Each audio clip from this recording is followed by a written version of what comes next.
Hi అండి. నమస్తే. మృత్యు కెరటం 3వ భాగం. వెంకట్రావు గారు ఉన్నారా? అడిగాడు అతను. 4 సంవత్సరాల పాప ముందు మోకాళ్ల మీద కూర్చుని పలకపైన అక్షరాలు దిద్దిస్తున్న వ్యక్తి తలెత్తి కళ్ళజోడులోంచి చూశాడు. అతనికి 40 సంవత్సరాల లోపు ఉంటుంది వయసు. కళ్ళల్లో శాంతం, మొహంలో సాధుస్వభావం గోచరిస్తున్నాయి. అది క్లాస్ రూమ్. సుమారు 25 మంది బాలబాలికలున్నారు. అందరూ 5 సంవత్సరాల లోపు వారే.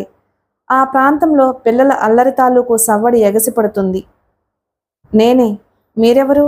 అడిగాడు అతను కూర్చున్న చోటు నుంచి లేచి దగ్గరకొస్తూ. మీతో మాట్లాడాలి. రండి, కూర్చుని మాట్లాడుకుందాం. పర్సనల్గా మాట్లాడాలి. నిలుచున్న చోటు నుంచి కదలకుండా అన్నాడు. పర్సనల్గానా అని కొన్ని క్షణాలు ఆలోచించి, క్లాస్ పూర్తవకుండా బయటికి రావడం ధర్మం కాదు. మీరు శ్రమ అనుకోకుండా అక్కడ కనిపిస్తున్న ఇంటికి వెళ్ళి నా స్నేహితుడిని అని చెప్పండి. అక్కడ మీరు విశ్రాంతి తీసుకుంటే 1 గంటలో నేను వస్తాను చెప్పాడు. వచ్చిన మనిషిని గౌరవించే సంస్కారం ఉంది అతని మాటల్లో. 5 నిమిషాలే కదా అన్నాడతను. వచ్చిన పని పూర్తి చేసుకుని పోవాలనే తొందరలో. మీ బోటి వారికి 5 నిమిషాలు పెద్ద విశేషం కాదు. జీవితంలో నిజాయితీగా బ్రతకాలనుకునే మాలాంటి వాళ్లకు, జీవితానికి పునాది వేయాల్సిన అటువంటి బాలలకు ప్రతిక్షణం విలువైంది. అతను మాట్లాడకుండా వెంకట్రావు చూపించిన ఇంటివైపు నడిచాడు. భుజాల చుట్టూ పైట కప్పుకుని వెంకట్రావు భార్య బయటకొచ్చింది. ఆమె మొహం చూసి ఉలిక్కి పడ్డాడతను. పుట్టిన తరువాత అంత నిర్మలంగా ఉన్న మొహాన్ని తల్లిలో తప్ప మరి ఎవ్వరిలోనూ చూడలేదు. ఎవరినైనా ఒక్కలాగే చూడగల నిర్మలమైన చూపు జీవితాన్ని శాసించటం వల్ల వచ్చిన తేజస్సు కావచ్చు ఆమె మొహంలోని కాంతి. అక్కడ నిరాడంబరమైన ప్రశాంతత గోచరిస్తుంది. ఇంటి ముందు తులసి మొక్క, 2 పెద్ద పెద్ద వేప చెట్లు, గెలలు దిగి నిండుగా కనిపిస్తున్న కొబ్బరి మొక్కలు, చల్లని వాతావరణం వాళ్ళ అభిరుచికి చిహ్నాలుగా కనిపిస్తున్నాయి. విషయం తెలుసుకుని ఆమె కుర్చీ తెచ్చి చెట్టు కింద వేసింది. అడగకుండానే మంచినీళ్లు తెచ్చిచ్చి లోపలికి వెళ్ళి మరో 5 నిమిషాలకి కాఫీతో వచ్చింది. కాఫీ తాగిన తరువాత గ్లాసులు తీసుకుని వెళ్ళిపోయింది. అక్కడ ఏదో అపశృతి ఉన్నట్టు అతనికి తోచింది. వెంకట్రావు సంస్కారవంతమైన మాటల్లో, అతని భార్య నుదుట రూపాయి కాసంత కుంకుమ బొట్టులో, చక్కగా నిర్మించుకున్న తాటాకుల ఇంటి పరిసరాల్లో ఏదో అపశృతి. అక్కడ ముళ్ల మీద కూర్చున్నట్లుగా ఉందతనికి. అందమైన పుష్పాన్ని వాసన చూసి నలిపి పడేసే వ్యక్తికి దానిని పూజకి ఉపయోగించటంలోని పవిత్రత అర్థం కాకపోగా అందులో అపశృతి కనిపిస్తుంది. ఒక దురదృష్టకరమైన ఆలోచనతో వచ్చిన అతనికి పరిసర వాతావరణం, వ్యక్తుల ప్రవర్తనలోని సంస్కారం ఇబ్బందిగా కనిపించడంలో ఆశ్చర్యం లేదు. కుర్చీలో కూర్చుని ఎడమ చేతి కింద పక్కటెముకల వద్ద కుడి చేతితో తడిమాడు. బుల్లెట్స్ నింపిన రివాల్వర్ చేతికి తగిలింది. కుడికాలి ప్యాంటు పైకి తీసి బూటు జిప్పు కిందకి లాగాడు. లోపలి ఆరలో 6 అంగుళాల నైఫ్ భద్రంగా కనిపించింది. Good morning uncle. My name is Raj Kumar. What is your good name? ఉలిక్కిపడి తిరిగి చూశాడు. 2 అడుగుల దూరంలో 4-5 సంవత్సరాల మధ్య వయసు గల పిల్లవాడు నిలబడి ఉన్నాడు, మెరుస్తున్న కళ్ళతో. మొహం మీద పడుతున్న జుట్టుతో, నవ్వు మొహంతో, పొట్టి లాగు చొక్కా తొడుక్కుని ఉన్నాడు. ఆ కుర్రవాడు ముద్దొస్తున్నాడు. తన వంక ఆసక్తిగా చూడడం గమనించాడతను. అంతవరకు అతని మనసులో కదలాడిన ఆలోచనలకు తాత్కాలికంగా తెరపడింది. మై నేమ్ ఈజ్ చంద్రం చెప్పాడు నవ్వుతూ. అంతే. తేనెపట్టు కదిలి ఏగలు మూసిరినట్లు తనకు వచ్చేరాని మాటలతో చంద్రాన్ని ముంచెత్తాడు కబుర్లు చెప్పి. పిల్లల్ని చూసి తల్లిదండ్రుల్ని అంచనా వేయడం చాలా తేలిక. వాళ్ళు పిల్లల పట్ల తీసుకునే శ్రద్ధ, నేర్పే విషయాలను బట్టి వాళ్ళ ప్రవర్తన ఆధారపడి ఉంటుంది. ఆ పిల్లవాడిని తల్లిదండ్రులు చాలా జాగ్రత్తగా పెంచుతున్నారనే విషయం చంద్రానికి తేలిగ్గానే అర్థమైంది. అంకుల్, రాత్రి నాన్నగారు నన్ను ఒక ప్రశ్న అడిగారు. ఎంత ఆలోచించినా నాకు తెలియలేదు, నువ్వు చెప్పవా? అడిగాడు గోముగా. అప్పటికే చంద్రానికి చేరువుగా వచ్చాడు రాజ్ కుమార్. ఆ కుర్రవాడి నడుం చుట్టూ చెయ్యి వేశాడు చంద్రం. తను మాట్లాడుతున్న వ్యక్తి హంతకుడని, తన తండ్రిని చంపడానికి వచ్చాడని ఆ కుర్రవాడికి తెలిస్తే? చెప్పు. ముసురుతున్న ఆలోచనల్ని దూరంగా నెడుతూ అడిగాడు చంద్రం. ఒకచోట 2 మిత్రులు కలుసుకున్నారు. ఒక అతని చొక్కా లూజ్గా, మరొక అతని చొక్కా బిగుతుగా ఉన్నాయి. వాళ్ళిద్దరూ బాగా ఆలోచించి ఒక నిర్ణయం తీసుకుని తమ చొక్కాలు మార్చుకున్నారు. అయినా అవి ఎప్పట్లానే ఉన్నాయి. ఎందుకు? నీకు తెలియలేదా? నవ్వుతూ అడిగాడు. లేదంకుల్, ఇప్పుడు భోజనానికి వచ్చినప్పుడు అడుగుతారు.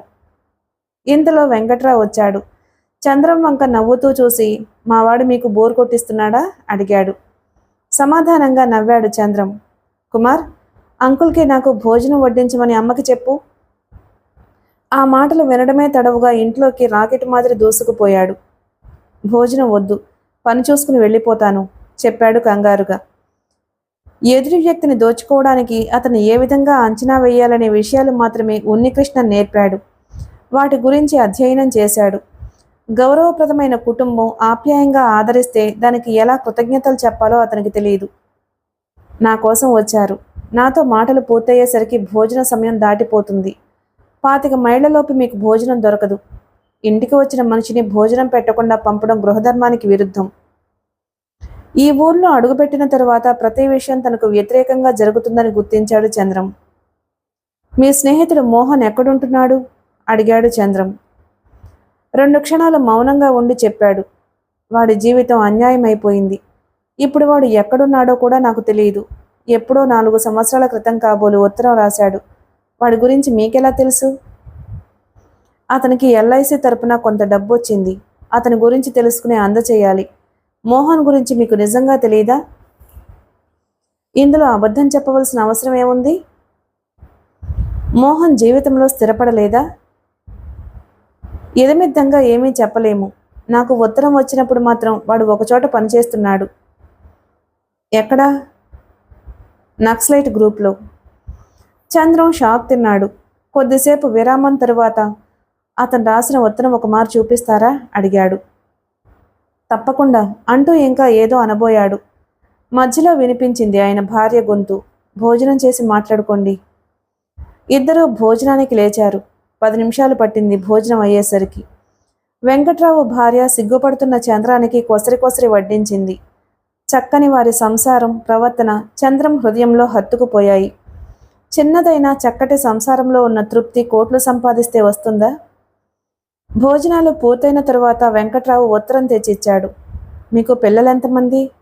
ఉత్తరం అందుకుని అడిగాడు చంద్రం. ఒక్కడే. ఒక్కడితో ఊరుకున్నారే? పెళ్ళైన 3 సంవత్సరాల వరకు పిల్లలు వద్దనుకున్నాం. కొడుకు పుట్టిన 5 సంవత్సరాల వరకు మరొక సంతానం గురించి ఆలోచించదలుచుకోలేదు. రాజ్ కుమార్కి 5 సంవత్సరాలు పూర్తి కావడానికి ఇంకా 2 నెలలుంది. ఇది దేశం కోసమా? దేశం కోసమని చెబితే ఆత్మవంచనవుతుంది. నా కుటుంబం ఎంతవరకు ఉండాలనే విషయం మీద సరైన అవగాహన ఉన్నప్పుడు దేశం కోసమని చెప్పడంలో ఔచిత్యం లేదు. ప్రతి మనిషి తన గురించి తానే ఆలోచించగలిగితే జనాభా పెరుగుదల దానికి అదే కంట్రోల్ అవుతుంది. దురదృష్టం ఏమిటంటే మన దేశంలో వివాహం చేసుకునే యువతీ యువకుల్లో సగానికి పైగా కుటుంబం పట్ల అవగాహన లేని వాళ్లే. అందుకే ప్రాథమిక విద్యా బోధనతో పాటు కుటుంబం అంటే ఏమిటి, దాన్ని ఎలా కంట్రోల్ చేయాలి అనే విషయాల మీద బోధన చాలా అవసరం అనుకుంటున్నాను. కులం మతం వంటి పనికిరాని విషయాలను పుట్టుకతో బుర్రలో ఎక్కించే బదులు వాస్తవ జీవితానికి కావలసిన సమాచారం పిల్లలకు అందించడం చాలా అవసరం. మనిషి అనుకుంటాడు దేశం చెడిపోయిందని. అది చాలా తప్పు. తను చెడిపోవడం ద్వారా దేశాన్ని చెడగొడుతున్నాడు మానవుడు. వెంకట్రావు మాటల్లోని నిజం చంద్రం గ్రహించాడు. అయితే అతనికి అటువంటి వాస్తవ విషయాలు అవసరం లేదు. అందుకే ఉత్తరం చూడడంలో మునిగిపోయాడు. ఆ ఉత్తరంలో గుర్తుపెట్టుకోవాల్సిన విషయాలేమీ లేవు. కనీసం తారీఖు కూడా వేసిలేదు. ఉత్తరం మీద పోస్టల్ ముద్రల్ని పరీక్షించాడు. అవి అలుక్కుపోయి ఉన్నాయి. మరింత జాగ్రత్తగా చూశాడు. KAN అనే ఇంగ్లీష్ అక్షరాలు అతి కష్టం మీద గుర్తుపట్టగలిగాడు. పోస్టల్ స్టాంపు మధ్య భాగంలో తారీఖు కనిపించడం లేదు. తారీఖు ఉండాల్సిన చోట కింద 11 అనే అంకె ఉంది. ఉత్తరం చూడడం పూర్తి చేసి వెంకట్రావుకి తిరిగిచ్చేశాడు. నేను వెళ్తాను చెప్పాడు చంద్రం. ఉండండి, వచ్చి బస్సు ఎక్కిస్తాను అంటూ సమాధానం కోసం ఎదురు చూడకుండా లోపలికి వెళ్ళి చెప్పులు వేసుకుని వచ్చాడు. వస్తానమ్మా అన్నాడు. జీవితంలో మొట్టమొదటిసారి 2 చేతులు ఎత్తి వెంకట్రావు భార్యకు నమస్కారం చేస్తూ రాజ్ కుమార్ని దగ్గరకు లాక్కుని బొగ్గ మీద ముద్దు పెట్టుకున్నాడు. మీకు విషయాలు తెలుసా? దారిలో అడిగాడు చంద్రం. ఏ విషయాలి? యథాలాపంగా అడిగాడు వెంకట్రావు. మీకు ఎంతమంది విషయాలు తెలుసు? చురుగ్గా ప్రశ్నించాడు. ఆ క్షణంలోనే అతని మొహంలో మార్పు వచ్చింది. తను మాట్లాడిన మాటలోని తప్పు అర్థం చేసుకుని తెలుసు అని ఆమె గురించి మీకెలా తెలుసు అడిగాడు. మోహన్ గురించి తెలుసుకునే ప్రయత్నంలో డాక్టర్ జీవన్ ప్రకాష్ వద్దకు వెళ్ళాను. మాటల సందర్భంలో విశాలి గురించి చెప్పాడు అన్నాడు. వెంకట్రావుకి జీవన్ ప్రకాష్ చనిపోయిన విషయం తెలియదనే నమ్మకంతో అతను అక్కడే దెబ్బతిన్నాడు. వెంకట్రావు 4 రోజుల క్రితం జీవన్ ప్రకాష్ హత్యావార్త పేపర్లో చదివాడు. తన పక్కన నడుస్తున్న వ్యక్తి ఎవరో స్పష్టంగా తెలియకపోయినా అతను ప్రమాదకరమైన వాడని ఊహించాడు. విశాలి కొడుకు మీ వద్దకు వచ్చి మిమ్మల్ని సంజాయిషి అడిగితే మీరు ఏం సమాధానం చెబుతారు? వెంకట్రావు మొహం పాలిపోయింది. దీర్ఘంగా శ్వాస వదిలి, ఆ రోజు జరిగిన దాంట్లో నా ప్రమేయం ఏమీ లేదు, అయినా అందులో నా బాధ్యత ఏమీ లేదని చెప్పను. నాకు మోహన్తో స్నేహం ఎక్కువ. పదే పదే జరిగిన దాని గురించి మేము చర్చించుకునేవాళ్ళం. నేను జీవితంలో స్థిరపడిన తరువాత ముందుగా నా భార్యకు జరిగిన విషయం చెప్పాను. ఆమె సలహా మీద ప్రతి వారం గుడికి నా కుటుంబంతో వెళ్ళి విశాలి పేరు మీద అర్చన చేయిస్తున్నాం. నాకు కూతురు పుడితే విశాలి పేరు పెట్టాలి అని అనుకున్నాం, కానీ కొడుకు పుట్టాడు. అందుకే విశాలి భర్త పేరు పెట్టాను నా కొడుక్కి. చంద్రం మాట్లాడలేదు. వెంకట్రావు కళ్ళల్లో నీళ్లు తిరగడాన్ని గమనించాడు.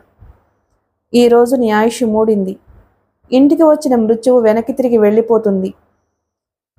నీ కుమారుడు రాజ్ కుమార్ నన్ను కలవకుండా ఉంటే ఈ పాటికి శవంగా మారుందువు. చెప్పుకో నీ కొడుక్కి కృతజ్ఞతలు. వెంకట్రావు మొహం వంక చూస్తూ మనసులో అనుకున్నాడు చంద్రం. బస్సు వచ్చింది. జనం దిగుతున్నారు. దిగుతున్న ప్రయాణికుల్లో ఒక వ్యక్తిని చూసి చంద్రం కొద్దిగా ఉలిక్కిపడ్డాడు. జనం దిగిపోయారు. చంద్రం బస్సు ఎక్కి కూర్చున్నాడు. కిటికీ వద్ద నిలబడి అడిగాడు వెంకట్రావు, మీరు విశాలకి ఏమవుతారు? మీ ప్రశ్నకు సమాధానం ఆశించకండి. కొన్ని ప్రశ్నలు వేయకుండా ఉంటేనే బాగుంటుంది. ఆ మాటలు బస్సు శబ్దంలో కలిసిపోయాయి. బస్సు దిగిన వ్యక్తి వెంకట్రావు స్కూలున్న గ్రామం దారిలో నడవడం చంద్రం గమనించాడు.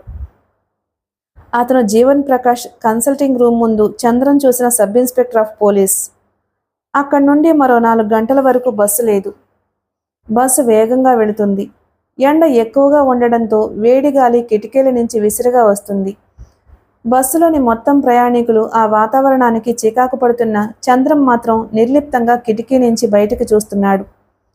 రోడ్డు పక్కనున్న చెట్లు, ఎలక్ట్రిక్ స్తంభాలు వేగంగా వెనక్కి పరిగెడుతున్నాయి. అతని మస్తిష్కంలో ఆలోచనలు అంతకంటే వేగంగా కదులుతున్నాయి. మోహన్ని పట్టుకోవడం ఎలా? నక్సలైట్గా అడవుల్లో తిరిగే వ్యక్తిని పట్టుకోవడం సాధ్యమా? పోలీసులకి దొరకకుండా ప్రాణాలు పోగొట్టుకోకుండా బ్రతికున్నాడా? అతని గురించి ఎలా తెలుసుకోవడం? వీటికి సమాధానం కావాలంటే ముందుగా మోహన్ ఎక్కడి నుంచి ఉత్తరం రాశాడో కనుక్కోవాలి. జవాబు దొరకని ప్రశ్నలు మెదడుని కలిచివేస్తున్నాయి. ఇంతలో బస్సు ఒక ఊర్లో ఆగింది. డ్రైవరు, కండక్టరు కాఫీల కోసం దిగారు. కొంతమంది ప్రయాణికులు కూడా దిగారు. దిగాలని లేకపోవడం వల్ల చంద్రం కూర్చున్న చోటు నుంచి కదలలేదు. సాలోచనగా బస్టాండ్ని కలియ చూశాడు. అతని దృష్టి షాపింగ్ కాంప్లెక్స్లోని ఒక చోట నిలిచింది. Post office. తళుక్కుమని మెరిసింది ఫ్లాష్ లాంటి ఆలోచన. తొందరగా బస్సు దిగాడు. గబగబా నడిచి పోస్టాఫీస్ చేరి ఏదో అడిగాడు. డబ్బులిచ్చి ఒక పుస్తకం తీసుకున్నాడు. తిరిగొచ్చి బస్సులో కూర్చున్నాడు. తను తెచ్చిన పుస్తకాన్ని తెరిచాడు. అది పిన్ కోడ్ బుక్. అందులో KAN ప్రారంభంతో ఎన్ని ఊర్లు ఉన్నాయో చూశాడు. 25 పేర్ల వరకు ఉన్నాయి. 4 సంవత్సరాల క్రితం మోహన్ రాసిన ఉత్తరం మీద పోస్టల్ స్టాంపుపై కనిపించిన అక్షరాలు అవి. KAN అక్షరాలతో ఉన్న పేర్ల కింద పెన్తో అండర్లైన్ చేశాడు. పోస్టల్ స్టాంపు మధ్యలో 11 అనే అంకెని చూశాడు. తారీఖు కింద ఉన్నాయి కనుక పిన్ కోడ్కి చెందినవని అప్పుడే గుర్తుపట్టాడు. అండర్లైన్ చేసిన వాటిలో 11 అనే చివరి నెంబర్తో ఎన్ని ఊర్లున్నాయో చూశాడు. ఆశ్చర్యం, ఒకే ఒక్క ఊరుంది. అది కన్నాపురం. 534311. ఆ ఊరు ఏ జిల్లాలో ఉంది? మళ్ళీ ప్రశ్న. కాసేపు ఆలోచించాడు. ఈలోపు కాఫీకి దిగిన వాళ్ళు తిరిగొచ్చారు. బస్సు బయలుదేరింది. చంద్రం పిన్ కోడ్ బుక్ పేజీలు తిరిగేసి ముందు పేజీలో సమీక్ష చదివాడు. తరువాత పేజీలు తిప్పి ఆఖరి పేజీ తెరిచాడు. అక్కడ రాసి ఉన్న హెడ్లైన్ చదివాడు. 3 digit pin chart of revenue district in Andhra Pradesh. దాని కింద ప్రతి జిల్లాకి కేటాయించబడిన మొదటి 3 నెంబర్లు రాసి దానికి ఎదురుగా జిల్లా పేరుంది. అతనికి కావలసిన జిల్లా చివరిలో ఉంది.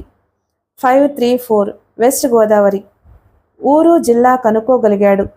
జిల్లా హెడ్ క్వార్టర్స్కి వెళ్ళి కొంత సమాచారం సేకరించాలి. అంతే. క్షణాల మీద పథకం సిద్ధమైంది. హెడ్ పోస్ట్ ఆఫీస్లోకి ప్రవేశించాడు చంద్రం. కాసేపు అక్కడి వాతావరణం పరిశీలించి ఒక పోస్ట్ మ్యాన్ని ఎంచుకుని అతన్ని సమీపించాడు.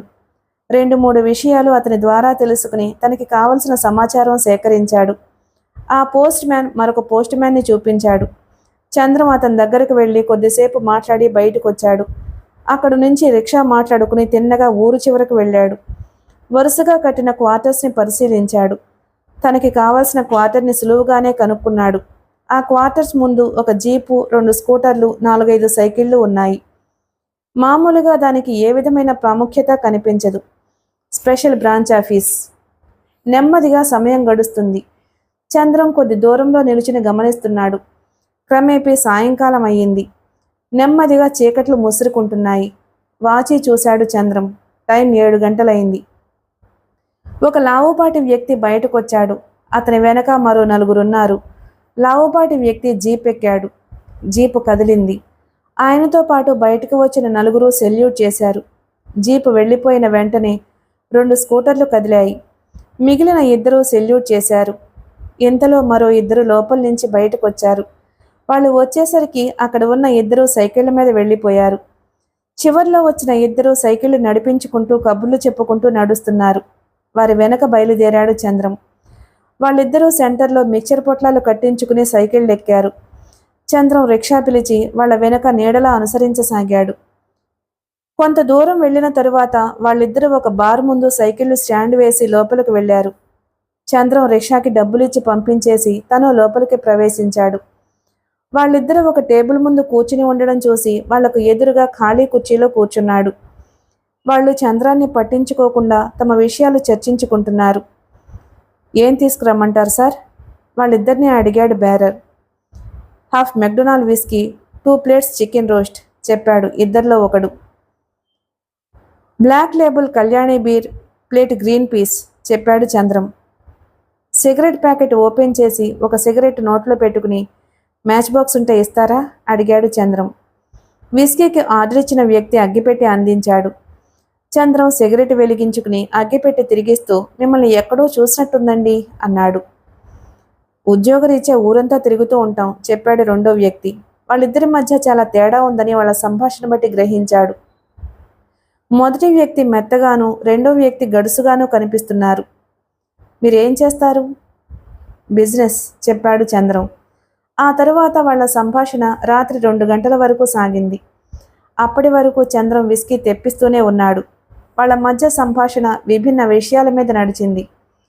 తాగుబోతులతో స్నేహం చేయడం చాలా తేలిక, అది నిలబడడం మాత్రం కష్టం. మిగతా సభ్య ప్రపంచంలో మనుషులు స్నేహం చేయడానికి కావలసిన విలువలు తాగుబోతులకి అవసరం లేదు. అందుకే చంద్రం తనకి కావలసిన అత్యంత కీలకమైన సమాచారాన్ని ఆ 2 వ్యక్తుల నుంచి సేకరించగలిగాడు. మత్తు దిగిన తరువాత తాము మాట్లాడిన మాటలు తమకే గుర్తుండని స్థితిలో వాళ్ళు సమాచారం అందించారు. అదే రోజు మధ్యాహ్నం స్టేట్ ఇంటెలిజెన్స్ బ్యూరో నుంచి ఒక మెసేజ్ వచ్చింది. అందులో చంద్రం అనే వ్యక్తి హంతకుడని, కొంతమంది వ్యక్తుల్ని హత్య చేయడానికి తిరుగుతున్నాడని, అతన్ని పట్టుకోమని దాని సారాంశం. చంద్రంతో మాట్లాడిన 2 దాన్ని చదివారు. దేశ రక్షణ కోసం తయారు చేయబడిన ఆయుధాలతో సెక్యూరిటీ సిబ్బంది ప్రధానిని కాల్చగలిగిన మన దేశంలో 2 స్పెషల్ బ్రాంచ్ సబార్డినేట్ల ద్వారా సమాచారం లీక్ కావడం వింత కాదు. రాత్రి 12 దాటింది సమయం. వాతావరణం ప్రశాంతంగా ఉంది. ఆకాశంలో ఎక్కడా చుక్కల జాడ కనిపించలేదు. నిశీధి నిశ్శబ్దం పోటీ పడుతున్నాయి. గాలికి కదులుతున్న చెట్ల ఆకులు అప్పుడప్పుడు గలగలమంటున్నాయి. బాల్కనీలో నిలుచుని చీకట్లోకి చూస్తున్నాడు చంద్రం. అతను చీకాగ్గా ఉన్నాడు. వారం రోజుల క్రితం ఆ ఊరొచ్చాడు. అతని దగ్గర చాలా వివరాలున్నాయి. కానీ అక్కడి నుండి ఒక్క అడుగు కూడా ముందుకు పడలేదు. కన్నాపురం అనే ఊరు ఏజెన్సీ ప్రాంతానికి సెంటర్ కావడం వల్ల అదృష్టవశాత్తు అక్కడ ఒక లాడ్జి ఉంది. అందులో దిగాడు చంద్రం. మస్తిష్కంలో తిరుగుతున్న ఆలోచనలు ఒక పట్టాన నిద్రపోనివ్వడం లేదు. ఎప్పటికో నిద్ర పట్టినా మధ్యలో మెలకువ వచ్చేస్తుంది. ఆ రాత్రి అకారణంగా మెలకువ వచ్చి బాల్కనీలో నిల్చుని ఆలోచిస్తున్నాడు. అక్కడి నుంచి గెడ్డపల్లి అనే కోయదొరల గ్రామం వెళ్ళాలి. అది 30 కిలోమీటర్ల దూరంలో ఉంది. అక్కడికి ప్రయాణ సౌకర్యాలు లేవు. పేపర్ మిల్లుకి వెదురు తీసుకొచ్చే ప్రభుత్వ లారీలు మాత్రం లోపలికి వెళతాయి. లోపలికి వెళ్ళాలంటే వాటిలో ప్రయాణం చేయాలి. వానాకాలం వస్తే అవి కూడా లోపలికి వెళ్ళవు. అప్పుడు కాలినడకనే వెళ్లాల్సి ఉంటుంది. అక్కడికి వెళ్ళడం సమస్య కాదు. గెడ్డపల్లిలో 100కు మించి జనాభా ఉండదు. వాళ్ళంతా కోయదొరలు. ఎప్పుడూ విల్లంబులు ధరించి తిరుగుతూ ఉంటారు. అక్కడికి ఎవరైనా కొత్త వ్యక్తి వెళ్ళి ఉండడం అనేది జరగని పని. ఆ ఊర్లో తెలిసిన వ్యక్తి ఉంటే వెళ్ళి ఉండడం సాధ్యపడుతుంది. 30 కిలోమీటర్ల దూరంలో భయంకరమైన అడవి గ్రామంలో మృగాల మధ్య తిరిగే మనుషుల్లో తెలిసిన మనిషి ఎక్కడ దొరుకుతాడు? ఆ గ్రామంలోనే తరచూ సమావేశాలు జరుపుతూ ఉంటుంది రాజన్న దళం. అందులో ఉన్నాడు మోహన్ సజీవంగా. కావాల్సిన వివరాలు మొత్తం సేకరించగలిగాడు. ఆ గ్రామంలోకి ప్రవేశించి కొంతకాలం ఉండడానికి మార్గం దొరకడం లేదు. చిన్న ఆధారం దొరికితే చాలు. చిన్న ఆధారం. ఆలోచనలతో తల పగిలిపోతున్నట్లుగా ఉంది. ఎంతసేపు గడిచిందో అతనికే తెలియదు. పడుకుందామనే ఉద్దేశంతో గదిలోకి వెళ్ళడానికి వెనక్కి తిరిగాడు. వదులు! ఆ మాటలు గాలితో పాటు కదిలి వచ్చి అస్పష్టంగా చెవులను తాకాయి. చంద్రం ఆగి చుట్టూ చూశాడు. ఊరు చివర ఉందా లాడ్జి. చుట్టూ బీడుపడిన పొలాలున్నాయి ఎక్కువగా. ఏం కనిపిస్తుంది? పంచేంద్రియాలు పరిసరాల మీద కేంద్రీకరించి నిలుచున్నాడు. 5 నిమిషాలు భారంగా గడిచాయి. ఈసారి స్పష్టంగా వినగలిగాడు. అది ఎటు నుంచి వచ్చిందో కనుక్కోగలిగాడు. వేగంగా గదిలోకి వెళ్ళి బట్టలు వేసుకుని వచ్చాడు. వస్తూనే గమనించాడు. గేటుకి తాళంకప్ప వేళ్లాడుతోంది. అయినా చంద్రం నడకలో ఏమాత్రం వేగం తగ్గలేదు.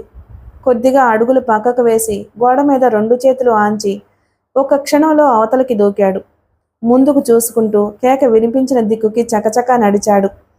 కొద్ది దూరం నడిచేసరికి లేలగా ఒక దృశ్యం కనిపించింది. 4 అడుగుల దూరంలో 2 ఆకారాలు పెనుగులాడుతున్నాయి. అవి ఆయాసంతో వగరుస్తున్నాయి. కింద ఆకారాన్ని పైనున్న ఆకారం తన స్వాధీనంలోకి తెచ్చుకోవడానికి తీవ్రంగా ప్రయత్నిస్తుంది. ఒక క్షణం ఆలోచించాడు చంద్రం. కింద ఆకారంలో పెనుగులాడే శక్తి అయిపోయిందో, స్పృహ తప్పిందో అచేతనంగా ఉండిపోయింది. పైనున్న ఆకారం తన పొజిషన్ సర్దుకుని ముందుకు వంగబోతుంది. అప్పుడు కదిలాడు చంద్రం. 2 అంగల్లో ఆకారాన్ని సమీపించి ఏమాత్రం ఆలోచించకుండా ఎడంకాలితో తన్నాడు పైనున్న ఆకారం కణత మీద. తన పని మీద దృష్టి లగ్నం చేసిన ఆకారం ఒక్కసారిగా తగిలిన దెబ్బకి తుళ్ళిపడి లేచి కూర్చుంది. సరిగ్గా అప్పుడు తన్నాడు, గుండెల నిండా ఊపిరి పీల్చుకుని భుజం మీద. ఆ దెబ్బకి అదిరిపోయి ఆకారం లేచి పరిగెత్తింది చీకటిలోకి. మోకాళ్ల మీద కూర్చుని కిందపడి ఉన్న యువతి బుగ్గల మీద 2-3 సార్లు తట్టాడు చంద్రం. వదిలే, నన్ను వదిలే, భయంతో అరిచింది, కాళ్ళు ఒకదానితో ఒకటి పెనవేస్తూ. భయం లేదు, వాడు పారిపోయాడు చెప్పాడు చంద్రం అనునయంగా. అన్నయ్య, అమ్మ అంది కలవరిస్తున్నట్లు. ఇంకా షాక్ నుంచి తేరుకోలేదు. ఎక్కడున్నారు? గట్టిగా అడిగాడు. ఒకవైపు చెయ్యెత్తి చూపించింది. చంద్రం ఆమెను బలవంతంగా లేపి నిలబెట్టాడు. ఆమె ఒకమారు పరిసరాలను పరికించి చూసి నడవడం ప్రారంభించింది. కొంత దూరం నడిచిన తరువాత 3 ఆకారాలు కనిపించాయి. 2 ఆకారాలు చెట్టుకు కట్టేసున్నాయి.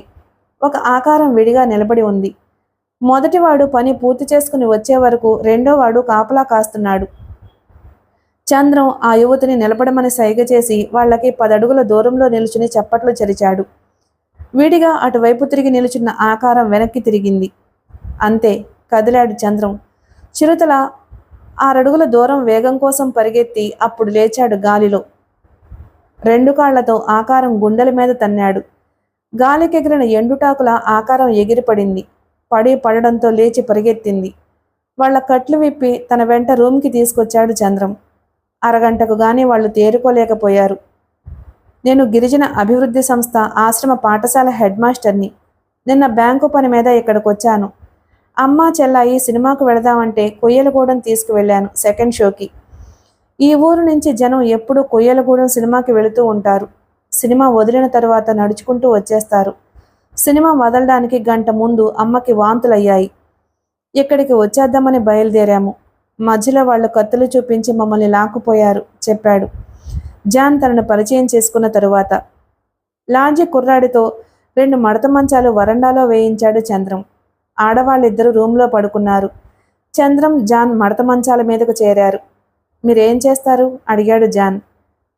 నేను చాలా దూరం నుండి ఇక్కడికొచ్చాను. జీవితంలోని నిరాశ నిస్పృహలు మర్చిపోయి తిరిగి మామూలు మనిషిని కావడం కోసం స్నేహితుల సలహా మీద వచ్చాను. ఈ వయసులో నిరాశ నిస్పృహల? ఆశ్చర్యంగా అడిగాడు. అవును. ఊహ తెలిసిన దగ్గర నుంచి నాకంటూ బంధువులు ఎవ్వరూ లేరు. ప్రాణం లాంటి మనిషి గుండె జబ్బుతో చనిపోయాడు. విధి నా మీద కక్ష కట్టింది. బాధపడకండి. అన్నయ్య కళ్ళ ముందు చెల్లెల్ని మానభంగం చేయటం వంటి సంఘటనలు మనకు ఎదురవుతూ ఉంటాయి. తప్పదు, భరించాలి. చంద్రం గ్రహించాడు ఆ మాటల్లో ఉన్న బాధని. చెల్లెల్ని రక్షించటం కోసం రౌడీల కాళ్ల మీద పడి ప్రాధేయపడడం తాలూకు దృశ్యం కళ్ల ముందు కదలాడింది. పళ్ళు కొరుకుతూ మనసులో అనుకున్నాడు, అటువంటి మృగాల్ని సజీవంగా కట్టేసి ఒక్కొక్క కండ చీలుస్తూ మాంసం విక్రయించాలి. తన తల్లి, భార్య, చెల్లి పవిత్రులు అనుకుంటే చాలు. మిగతా ప్రపంచంలోని ఆడవాళ్ళు మొత్తం విలాస వస్తువులే. ఏ ఊళ్ళో పనిచేస్తున్నారు? అడిగాడు చంద్రం తన ఆలోచనలు కట్టిపెట్టి. గెడ్డపల్లి. ఏమిటి తీవ్రంగా ఆలోచిస్తున్నారు? తిరిగి చూశాడు చంద్రం. జయ నిలబడి ఉంది. 10 నిమిషాలైంది ఆమె వచ్చి. ఎంతకీ చంద్రం తిరిగి చూడకపోవడంతో తనే పలకరించింది. ఆ ఊర్లో వాళ్ళ బంధువులున్నారు. ఎప్పుడొచ్చినా అక్కడే బస చేస్తారు. ఉదయాన్నే చంద్రం వద్ద సెలవు తీసుకుని జాన్ కుటుంబం వెళ్ళిపోయింది. జాన్ ఆహ్వానం మీద చంద్రం వాళ్ళ బంధువుల ఇంటికి వెళ్ళి కొంతసేపు గడిపొచ్చాడు. అప్పుడే జయతో కాస్తంత చనువు ఏర్పడింది. జీవితం గురించి చెప్పాడు ఆలోచనల నుంచి తేరుకుంటూ. చాలాసేపటి నుంచి ఆలోచిస్తున్నట్లు అతని మొహం అలసటగా కనిపిస్తుంది. జీవితం గురించా? చంద్రం సమాధానం చెప్పకుండా లోపలికి వెళ్ళి 2 కుర్చీలు పట్టుకొచ్చి చెప్పాడు తను కూర్చుంటూ. కూర్చోండి. ఇందాక జీవితం అంటున్నారు? కూర్చున్న తరువాత అడిగింది జయ. అవును, జీవితం గురించే. ప్రపంచంలో తనకి ఎవ్వరూ లేరన్న భావం మనిషిని పిచ్చివాణ్ణి చేస్తుంది. ఆ స్థితి చాలా దయనీయమైంది. బాల్యంలో సగానికి పైగా అటువంటి పరిస్థితిలో పెరిగిన మనిషి సంఘంలో సాఫీగా బ్రతకగలడా? ఎవరి గురించి చెబుతున్నారు? అడిగింది జయ. చంద్రం నిదానంగా జయవంక చూసి చెప్పాడు. నా గురించి. మీ గురించా? ఆశ్చర్యపోయిందామె. 10 సంవత్సరాల వయసులో ఒంటరిగా రోడ్డు మీద మిగిలాను. నా వెంట నేను సాధించాల్సిన ఒక కార్యం ఉంది. ఆ వయసుకే నా చుట్టూ రాతిగోడలు నిర్మించుకుని వాటి మధ్య ఏకాకిలా పెరిగాను. నన్ను పెంచి తీర్చిదిద్దిన మనిషికి కూడా నా గురించి చెప్పలేదు. నా ప్రపంచంలో నేను చేసిన కృషి, కష్టపడి సంపాదించుకున్న తెలివితేటలు నా ప్రయాణంలో ఎంతవరకు ఉపయోగపడతాయో తెలియకపోయినా ఆత్మవిశ్వాసంతో అంటూ చప్పున చెప్పడం ఆపేశాడు. కర్తవ్యాన్ని నెరవేర్చడం కోసం 10 సంవత్సరాల సుదీర్ఘకాలం సాధనలో గడిపిన చంద్రం మేల్కొన్నాడు. చెప్పండి, రెట్టించింది ఉత్సాహంగా. పూర్తిగా స్పృహలోకి వచ్చాడు చంద్రం. జీవితంలో తల్లిదండ్రుల ఆత్మీయత రుచి చూసి దానికి దూరం కావడంతో దానికోసం తప్పించే అతని హృదయం తనతో చనువుగా మాట్లాడుతున్న జయని చూసి క్షణకాలం తన పట్టు కోల్పోయి హృదయ కవాటాలు తెరుచుకున్నాయి. 10 సంవత్సరాల కాలం ఆలోచనలతో గడిపి ఒక విధమైన అదుపుకి అలవాటు పడిన మెదడు హెచ్చరించడంతో తిరిగి మామూలు మనిషి అయ్యాడు. నాకు అశాంతిగా ఉంది. పిచ్చి పిచ్చి ఆలోచనలు వస్తున్నాయి ఎక్కువగా. గాలి మార్పు కోసం ఇక్కడికి వచ్చినా ఏమాత్రం ప్రయోజనం కనిపించలేదు చెప్పాడు విచారంగా. మిమ్మల్ని ఒక ప్రశ్న అడుగుతాను, సమాధానం చెప్పగలరా? అడిగింది జయ. చంద్రం విచారం పోగొట్టాలన్న ఆలోచనతో. తెలిస్తే చెబుతాను. 143 అంటే ఏమిటి? అడిగింది చంద్రం మోహం మీద తదేకంగా చూస్తూ తనలో తానే నవ్వుకుంటూ. 143 కాదు, 143 తిరిగి చెప్పింది. 143 అది కూడా కాదు. అంకెల రూపంలో ఒకదానితో మరొకదానికి ఎటువంటి సంబంధమూ లేదు. 143 దేనికి సంబంధించినవి? అడిగాడు చంద్రం. జీవితానికి. ప్రశ్న చాలా విచిత్రంగా ఉంది, సాలోచనగా అన్నాడు. తాత్కాలికంగా తను ఆలోచిస్తున్న విషయం మీద నుంచి మనసు ఆమె ప్రశ్న మీద లగ్నమైంది. ఆలోచిస్తూ ఆమె వంక చూశాడు. అది ప్రతి యువకుడికి యువతికి తెలిసిందే చెప్పింది. జయమోహంలో సన్నపాటి చిరునవ్వు కాస్త సిగ్గుతో కలిసిమెలిసి మాయమైంది. ఆ నవ్వు చూసిన తరువాత ఫ్లాష్ లాంటి ఆలోచన వచ్చింది చంద్రానికి. నిన్న రాత్రి మీరు చూసిన సినిమా పేరేమిటి? ప్రేమ కానుక చెప్పింది. తను అడిగిన ప్రశ్నకు సమాధానం చెప్పకుండా సంభాషణ మరో అంశం వైపు మళ్లించాడని అనుకుంది. ఆ సినిమా చూడాలని మీరు పట్టుబట్టి మీ వాళ్ళను తీసుకువెళ్లారు కదూ? అవును చెప్పింది విస్తుబోతూ. అమ్మకు ఇష్టం లేకపోయినా తన బలవంతం మీద అయిష్టంగా సినిమాకి వచ్చిన తల్లి మొహం ఆమెకు గుర్తొచ్చింది. చంద్రంతో అన్నయ్య చెప్పుండడు, మరి అతనికి ఎలా తెలిసింది? సినిమా మీద మీ అభిప్రాయం? చంద్రం తన ప్రశ్నకు చెప్పాల్సిన సమాధానం చెప్పలేక ఆ విషయాలు అడుగుతున్నాడో అనే నమ్మకం స్థిరపడిపోయింది. దానితో ఆమెకు నిరుత్సాహం కలిగింది. అయినా అది బయటికి కనపడకుండా జాగ్రత్త పడుతూ చెప్పింది, చక్కటి సినిమా. మీరు ఎంతవరకు చూసిన సినిమాల్లో, చదివిన నవలల్లో ఒక్కొక్కటి నచ్చినవి చెప్పండి అడిగాడు నిశితంగా చూస్తూ. ఆమె మొహంలో కదులుతున్న భావాలు, ఆమె వయసు, అభిప్రాయాలు ఒకదానితో మరొకటి కలుపుతూ. దేవదాసు నాకు నచ్చిన సినిమా. నవలల్లో అంటూ క్షణం ఆలోచించి మేఘమాల చెప్పింది. ఆ పుస్తకంలో కథ ఏమిటి అడిగాడు చంద్రం. నవల చదవకపోయినా కథ ఊహించగలిగాడు. ఒక అమ్మాయి కోసం అబ్బాయి వెతుకుతూ ఉంటాడు. ఆమె అతని కోసమే ఎదురు చూస్తూ ఉంటుంది. ఒక రోజు వరకు ఎదురు చూసి ఆ రోజు తర్వాత అతని గురించి ఎదురు చూడకూడదని నిర్ణయించుకుంటుంది. అతను ఆమె గురించి వెతుకుతూ ఆమె అనుకున్న రోజుకి 10 నిమిషాలు ఆలస్యంగా కలుసుకుంటాడు. అప్పటికే ఆమె మరొకరిని వివాహం చేసుకుంటుంది. అందులో ముగింపు చాలా గొప్పగా రాశాడు రచయిత, చెప్పింది ఉత్సాహంగా. ఆ నవల మీద ఆమెకు అభిమానం ఎక్కువ. ఎన్నిసార్లు చదివిందో ఆమెకే తెలియదు. అది గుర్తించాడు చంద్రం. మీ ప్రశ్నకు సమాధానం చెప్పనా అడిగాడు. చంద్రం వంక విస్మయంగా చూసింది జయ. అతను సమాధానం చెప్పలేడని భావించింది. ఏదో మాసపత్రిక చదువుతూ అందులో రాసి ఉన్న ఆ అంకెలు గుర్తుపెట్టుకుంది. ప్రత్యేకంగా వాటిని గుర్తుపెట్టుకోవాల్సిన అవసరం లేకుండా అర్థం తెలిస్తే అవే గుర్తుంటాయి. చంద్రం మూడు మార్చే ప్రయత్నంలో వాటిని అతనికి చెప్పింది. ఒక వాక్యాన్ని 3 భాగాలు చేసి ఒక్కొక్క భాగంలో అక్షరాలు ఎన్ని ఉన్నాయో అవే 1, 4, 3. ఆగి జయ మొహం వంక చూసి ఆ వాక్యం ఐ లవ్ యూ చెప్పాడు.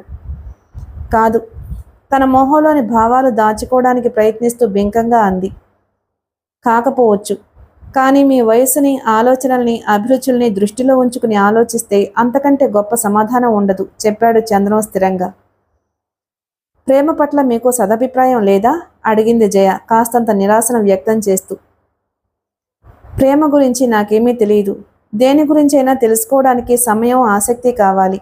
దానికి తోడు వివరించి చెప్పగలిగే వాళ్ళు ఉండాలి. మీరు చెప్పండి, ప్రేమంటే ఏమిటో? 15 సంవత్సరాల వయసు దాటిన యువతీ యువకులకి అర్థమవుతున్న విషయం మీకు తెలియదన్నమాట.